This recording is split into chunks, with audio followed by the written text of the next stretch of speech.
जय जय शिवधारा, जय जय शिवधारा। दुनिया की मैनेजमेंट व्यवस्था को हम लोग देखें तभी ही व्यवस्थित चल रही है कि वो नियमों रूल्स के अकॉर्डिंगली बनाए हुए नियमों के अनुसार चल रही है। हम लोग देखते हैं जैसे राजा पृथु ने, जो भगवान विष्णु के अवतार हैं, व्यवस्थित करा था। मतलब जहाँ घर है तो घर की लाइन, मार्केट है तो मार्केट की लाइन, जहाँ खेती है तो वहाँ खेती, जहाँ रास्ते हैं तो रास्ते। इसलिए उनके नाम से ही धरती का नाम पृथ्वी पड़ा था। तो एक व्यवस्थित किया था। वैसे ही हम लोग देखते हैं चौराहे पर ट्रैफिक पुलिस खड़ा रहता है, ट्रैफिक सिग्नल रहते हैं, उसी कारण से ही एक्सीडेंट नहीं होते। ऐसे एक एक क्षेत्र को देखते जाएंगे। सीमाओं पर सेना खड़ी है, एक लकीर खींची जाती है, यहाँ से अमुक देश है, यहाँ से भारत है, यहाँ भारत की सेना है, वहाँ सामने वाले देश की सेना है। तो ये एक व्यवस्था है, एक मैनेजमेंट है। ऐसे हर जगत में, आँखों के हॉस्पिटल में केवल आँखों का इलाज होगा, चमड़ी के हॉस्पिटल में चमड़ी का इलाज होगा, गायनी के हॉस्पिटल में बच्चों की डिलीवरी आदि संबंधित ही कार्य होंगे, सेवाएं प्रदान की जाएंगी। ऐसे स्कूल में तो स्कूल की बात, कॉलेज में तो कॉलेज की बात, फिर कॉलेज में मेडिकल कॉलेज अलग है, इंजीनियरिंग कॉलेज अलग है, फिर BBA MBA की कॉलेज अलग है। ऐसे ये व्यवस्था इसको कहेंगे। कहीं घर है, कहीं मार्केट्स हैं आदि। तो व्यवस्थित है तभी ठीक चल रहा है।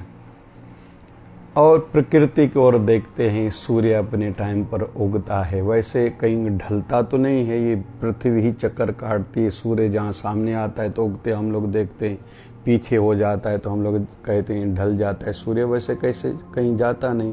लेकिन पृथ्वी भी जो सूर्य की वो चारों दिशा में अपना राउंड लगाती है, वो व्यवस्थित है।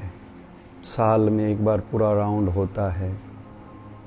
ऐसे चंद्रमा, ये तारे या स्पेस में जितने भी ग्रह हैं, सबका एक सिस्टम है, व्यवस्थित है, तभी ठीक चल रहा है। हम सबको पता ही है कि जैसे हमारे महाराष्ट्र में 1 जून को बारिश आती है, फिर 7 जून को ही हमारे अमरावती में मानसून पहुंचता है। ऐसे भारत भर में कैसे राउंड से वो घूमता है, निश्चित है, एक सिस्टम है। तभी खेती जगत में काम किया जाता है या और काम किए जाते हैं। ज्योतिष के आधार पर दीपावली कब आएगी, फिर गणेश चतुर्थी कब आएगी, नवरात्रि, श्राद्ध, पितृपक्ष, फिर महाशिवरात्रि, रामनवमी, ऐसे कृष्ण जन्माष्टमी। तो ये एक व्यवस्थित सा हो रहा है, तभी हम लोग फ्यूचर की प्लानिंग कर पाते हैं। वैसे ही हम अपने जीवन को जहाँ जहाँ व्यवस्थित कर पा रहे हैं वहाँ ठीक चल रहा है। जहाँ हमने नियम, इथिक्स, संस्कार, सोच नहीं बनाई, वहाँ हम रुके हुए हैं। जैसे बहुत लोग कहते हैं मैं नियमों को नहीं मानता, मैं दिल का राजा हूँ, लेकिन वो भी नियमों में खुद को बांध के रख के ही जी रहा है, तभी सुखी है। मुझे सवेरे उठते ही चाय चाहिए, भली व्यवस्थित नहीं, लेकिन चाय तो उसको चाहिए, व्यवस्थित चाहिए, उठते ही चाहिए। शाम को मुझे चाय लगेगी ही, सवेरे मुझे नाश्ता लगेगा ही। मुझे अपना रूम चाहिए सोने के लिए, मैं अपने रूम में ही सोऊंगा, सवेरे मुझे कोई उठाए नहीं। मतलब नियमों को तोड़ते हुए ही नियम बनाए जा रहे हैं, इरेगुलरली रेगुलर किया जा रहा है। तो क्यों ना जिस जिस क्षेत्र में हम बढ़ना चाहते हैं, जबकि इंडाग वे से हम नियमों को, सिद्धांतों को मान रहे हैं। मुझे अपने घर की रोटी चाहिए, मेरी पत्नी के हाथ की, मेरी माँ के हाथ की, मेरी बहन के हाथ की रोटी चाहिए, अमुक व्यक्ति मेरे कपड़े प्रेस करेगा, मुझे चीज़ ये वाली ये ही देगा, मेरा अमुक डॉक्टर ड्राइवर ही मेरे साथ चलेगा, अमुक डॉक्टर ही मुझे चलता है, अमुक पार्लर में ही मुझे जाना है, तो इनडायरेक्ट वे से हम नियमों को मान रहे हैं। तो अभी इसको आधार बना के हम क्यों न खुद से बात करें कि जिस क्षेत्र में फील्ड फैकल्टी में मुझे आगे बढ़ना है उसका मैं नियम बनाऊं, नियम समझूं और चलूं और प्रगति, तरक्की, उन्नति करूं। ये हमारे हाथ में है, थोड़ा समझना है बस। अभी हमने मान लिया कि नियम जब भी होंगे, जहां भी होंगे, सुखद जीवन होगा, सफलता भी मिलेगी, सुख भी, सफलता भी, फिर शांति भी, और ज्यादा भी काम किया जा सकेगा। जैसे बहुत लोगों को लगता है मुझे एक्सरसाइज, योग, प्राणायाम के लिए, ध्यान के लिए टाइम नहीं है, जबकि जो लोग करते हैं योग वो रहते हैं निरोग और फिर मजबूत रहेंगे। काम करने की क्षमता बढ़ती है। केवल कोई 5 मिनट भी प्राणायाम करे ना, कपालभाति और अनुलोम विलोम, काम करने की क्षमता की कैपेसिटी बहुत बढ़ जाती है। एक्सरसाइज करेगा, उसका उत्साह बढ़ेगा, काम करने में मन लगेगा, फास्ट डिसीजन लेगा। वैसे ही जो ध्यान करेगा, उत्साही भी लेकिन अंदर धैर्य भी, गलत हड़बड़ाहट में निर्णय नहीं लेगा। तो ध्यान भले 15 मिनट 20 मिनट, वैसे कम से कम 20 मिनट करना चाहिए रोज, उसके ही फेवर में जा रहा है, लेकिन वो अनजाने में, उसको पता नहीं है, किया नहीं है। इसलिए कहते हैं थोड़ा ट्रायल करो, कम से कम 40 दिन करो और फिर खुद से पूछो, दूसरों पर विश्वास न करो कि ध्यान का फायदा क्या है, भजन का लाभ क्या है। कैसे नहीं, मन की शांति बननी पड़ी है और आप भागते जा रहे हो, संसार में तरक्की उन्नति करते जा रहे हो, अंदर में आपकी शांति भी है और पूर्णता के पथ पर हो, तृप्ति हो है आपके जीवन में, सेल्फ सेटिस्फिकेशन है, ये भजन से मिलेगी। दुख कटेंगे, राह की बाधाएं दूर होंगी सिमरन करने से, ये विषय अलग है। प्रभु कृपा होगी, प्रभु शक्ति, गुरु कृपा आपकी सहायक सिद्ध होगी। कदम कदम पर आप जो भजन करोगे, अपने गुरुदेव की पूजा करोगे, जो आरती करोगे, ये फजूल नहीं है, एक्स्ट्रा काम नहीं है, वैसे आपके लिए आवश्यक है। आपका ध्यान नहीं गया, किसी ने आपको महिमा नहीं बताई, आपका खुद चिंतन मंथन नहीं हुआ, इसलिए आप नहीं करते। जिस दिन से अपनाओगे उसी दिन से आप चमत्कार खुद के जीवन में खुद ही देखोगे, छोड़ दो दूसरों को। तो बेसिक इथिक्स बनाने ही पड़ेंगे। मैं गुस्सा नहीं करूंगा, मेरी कोई निंदा करे मैं उससे कोई बदला लेने की भावना नहीं मन में रखूंगा, दुश्मनी नहीं करूंगा, उल्टा सोचूंगा कि क्या ऐसा हुआ जो इसने मेरी निंदा करी। कुछ बेचारे तो फजूल ही ऐसे ही रहते हैं, सबका ठेका लेके रखते हैं, उनको छोड़ देना है। लेकिन किसी समझदार ने, किसी अपने ने मेरी निंदा करी, उस पर चिंतन मंथन करें, ना कि हड़बड़ाहट में गुस्सा करें, बदला लेने की भावना या निराश हो जाना या रोने की आदत करना, बिल्कुल नहीं। सत्यवादी मुझे जीवन जीना है, भले सामने वाला कैसे भी चले, मुझे सत्य पर डटे रहना है। राजा हरिश्चंद्र की भांति सपने में देखा था मैंने अपने गुरुदेव को, सब दान कर दिया, उठते ही सब दान कर दिया, यहाँ तक कि पता चला वैसे पूरे अखंड ब्रह्मांड का, पूरी धरती का राजा था। काशी में लोग बिकते हैं, ज़्यादा पैसा मिलता है, तो परिवार सहित काशी में आके खुद को बेचा था, पत्नी को और बेटे को जितना पैसा मिला वो भी गुरु को दिया, पूरा राजपाट खजाना तो दिया था। अंत में गुरु ने फिर जब बहुत परीक्षाएं ली, आशीर्वाद दिया था। सतयुग की घटना है, मतलब हम लोग मान सकते हैं कि 22 लाख साल से भी ज़्यादा समय हो गया होगा, लेकिन फिर भी राजा हरिश्चंद्र की ज़बान पर है, हर हिंदू की ज़बान पर है, बड़ा राजा हरिश्चंद्र बने फिरते हो, बहुत लोग ऐसा कहते हैं। तो उन्होंने जो सिद्धांत बनाए उस पर डटे रहे, बने रहे, उन्होंने वो पथ छोड़ा नहीं। वैसे हम भी सत्यवादी, फिर सिद्धांतवादी जीवन हो।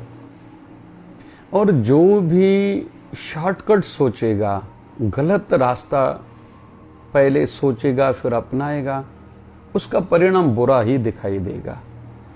हम लोग चाहे संसार में देखते हैं, पुरानी बहुत सी कंपनियां जो आज तक टिकी हुई हैं, बाटा कंपनी हो जूते की, उदाहरण ले लेते हैं, लीवर ब्रादर्स हो या जितनी भी और भी पुरानी कंपनियां हैं, तो कहीं तो भी उनकी ये मूल सिद्धांत होंगे, मूल में, बेस में उन्होंने उसकी ओरिजिनलिटी, अच्छाई, प्योरिटी कहीं तो भी बनाए रखी होगी, नहीं तो ऐसा नहीं होता था। या नई जो कंपनियां उभर रही हैं, सपोज अमेज़ॉन को ले लेते हैं, न अमेज़ॉन वाला कभी भारत आया, न खुद किसी से कुछ लेता है, न देता है, न पहुंचाता है, लेकिन घर बैठे पैसे कमाता है क्योंकि उसने एक सिस्टम क्रिएट करा, लेकिन उसमें बेस ऑनेस्टी और सत्यता है। इसलिए डोमिनोज घर घर रोटी पहुंचा रहा है, तो डोमिनोज वाला खुद थोड़ी आता, कोई भारत का थोड़ी है, खुद तो पता नहीं कहाँ बैठा है, उसका एक सिस्टम काम कर रहा है। लेकिन उसके सिस्टम के अंतर्गत जो लोग काम करे, कहीं तो भी किसी ने किंचित इधर उधर करा, उसको निकाल देते हैं।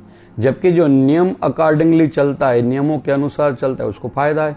जो घर घर होम डिलीवरी करते हैं उनको 20-20, 30-30 हज़ार महीने के मिल जाते, कमाने के, रोज का धंधा भी मिलता है। जो होटल बना के देता है उनको धंधा, होटल वाले को जिसने सब्जी किराना दिया उसको धंधा, जिसने रोटी बनाई उसको धंधा मिला, जिसने रोटी पहुंचाई उसको धंधा मिला, जिसको घर बैठे रोटी मिली उसको फायदा हुआ। बहुत से ऐसे लोग हैं जो कई कारणों से घर में भोजन नहीं बना सकते, भूखों को रोटी मिल गई, फिर कईयों को धंधा मिला। एक सिस्टम बनाया, लेकिन उस सिस्टम में जो नियम बनाए किंचित भी इधर उधर नहीं है, तभी डोमिनोज के कारण घर घर में रोटी पहुंच रही है और इतना पूरा सिस्टम चल रहा है। ऐसे ही जिस भी फील्ड फैकल्टी को देखेंगे हमें यही मिलेगा। मूल में उनके सिद्धांत हैं, नियम है, और उस नियमों में वो बंधे हुए हैं, नियम अपना रहे हैं, तभी आगे बढ़ रहे हैं। पार्ले बिस्किट कंपनी 5 रुपए से रेट ज़्यादा नहीं बढ़ा रही है लोगों को, और वही टेस्ट, स्वाद आदि जो भी बनाए रखा है, तो लोग बहुत पसंद करते हैं पार्ले बिस्किट को। ऐसे ही हमारी शिवधारा की जो पूजा सामग्री है, मैं अक्सर कहता हूँ, जहाँ जहाँ आप आध्यात्मिक संस्था से जुड़े हो, जहाँ जहाँ उस व्यवस्था में, आश्रम में, संस्था में कुछ मिल रहा है, जो भी जितनी उपयोगी चीज़ें स्वदेशी आप लिया करो, क्योंकि संस्थाओं का भी तो आधार अर्थ है, पैसा उनको भी चाहिए व्यवस्था चलाने के लिए, साथ साथ में प्योर चीज़ें मिलेंगी, और बीच वाले कई सेवा दल वालों को धंधा भी मिलेगा, ऐसा भी निवेदन है। तो हमारी अगरबत्ती बहुत पसंद की जाती है, विशेष तौर पर तुलसी हो, गुलाब हो, या कई अलग भी, फिर कपूर भी, और चीज़ें भी। तो ये तब चल रहे हैं जब उसकी प्योरिटी, ओरिजिनलिटी का ध्यान रखा जा रहा है। ऐसे ही निवेदन मेरा चल रहा है, हम अपने लिए नियम बनाएं, एथिक्स बनाएं, संस्कार को अपनाएं, ऐसी सोच बनाएं, और अंतिम श्वास तक वो सिद्धांत बनाए रखें। आदि जगत गुरु शंकराचार्य को बचपन में ऐसे लगा था मैं संन्यास धारण करूं। माँ से अनुमति मांगने गए, माँ ने अनुमति नहीं दी, तेरे पिता पहले ही नहीं है, तू छोटी उम्र में मुझे कैसे छोड़ के जा रहा है। एक समय ऐसा आया, माँ के साथ नदी पर गया, नदी में खड़ा था, पैर को मगरमच्छ ने पकड़ा है, खींचता जा रहा है पानी में।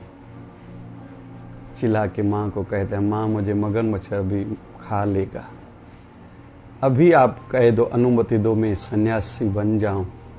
तो माँ ने कहा, अभी तेरा सन्यासी बनने का भाव क्या? बोले, भले जीते जी सन्यासी नहीं बना, मरते मरते भी सन्यासी बना तो मन को थोड़ी तसल्ली होगी, अच्छा लगेगा। माँ ने कहा ठीक है, थोड़ी अंजलि पानी में ली, माँ ने भी कहा, इसने भी कहा मैं सन्यासी हो गया, प्रभु मैं तेरा है, शिव जी मैं तेरा हो गया। जैसे हाथ से अंजलि का जल छोड़ा था, वो तो मगरमच्छ नहीं भगवान शिव ही थे, प्रकट हुए, दर्शन दिए, बोले तुमसे मैं परीक्षा ले रहा था कि इस मृत्यु संकट काल में भी तुझे सन्यासी बनने का जो पहले भाव था बना हुआ है या टूट चुका है, कमज़ोर हो चुका है, तुम उस परीक्षा में पास हो गए हो। वैसे तो मान्यता ये भी है कि शंकराचार्य जी भी भगवान शिव जी के ही अंश अवतार हैं। तो कुल मिला के नियम बनाएं, सोच जैसे बनाएं, जीवन के अंतिम श्वास तक, भले भगवान न करे कोई हॉस्पिटल में हम में से कोई पड़ा हुआ हो, वृद्धाश्रम में पड़ा हुआ हो, लेकिन वहाँ भी मुझे सुख, प्यार, ज्ञान, मार्ग दूसरों को देना है, लेना नहीं है। तो जो जो इस नियमों को अपनाएगा। जैसे संसार में मैनेजमेंट अच्छी के कारण, नियमों के कारण संसार उन्नति तरक्की कर रहा है, सुखद सबका जीवन चल रहा है, ट्रैफिक सिग्नल पर व्यक्ति खड़ा है या सिग्नल के कारण एक्सीडेंट नहीं हो रहे, दुख नहीं आ रहे, वैसे हमारे जीवन में भी दुख नहीं आएंगे। सुखद हम सबकी यात्रा जीवन की गुजर जाएगी। नियम बनाएं, अपने क्षेत्र का नियम पहले समझें, फिर नियम बनाएं, उस पर अंतिम श्वास तक बटे रहें। हाँ, थोड़ी अमेंडमेंट गवर्नमेंट भी करती है, चेंजेस करती है समय अनुसार, समय देश काल के अनुसार थोड़ा चेंजेस होती है भाई। समय, फिर परिस्थितियाँ, फिर देश, वो एक अलग विषय है, लेकिन मूल कभी भी ख़त्म नहीं होना चाहिए। जय जय शिवधारा, जय जय शिवधारा।